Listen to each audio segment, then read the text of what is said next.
FIDE women's chess champion 2025 సంవత్సరము July నెల 5 నుండి 29 వరకు జార్జియా దేశంలోని బటూమి అనే నగరంలో నిర్వహించారు.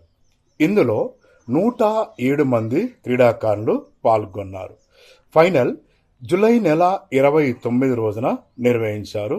ఈ ఫైనల్లో భారతదేశం నుంచి తలపడిన ఇద్దరు క్రీడాకారులు దివ్యా దేశ్ముఖ్ మరియు కోనేరు హంపి.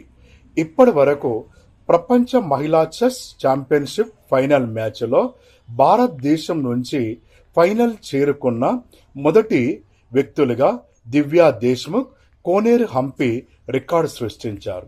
ప్రస్తుత విజేత దివ్యా దేశ్ముఖ్, రన్నరప్ కోనేరు హంపి.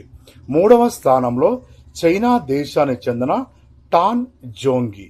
దివ్యా దేశ్ముఖ్ గతంలో మహిళల చెస్ ఒలింపియాడ్ పోటీలలో 2 స్వర్ణ పతాకాలను, 1 కాంస్య పతాకాన్ని గెలుపొందింది.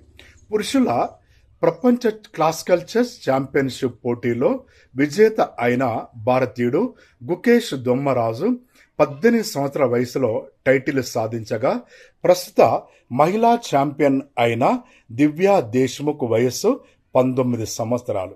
Please subscribe.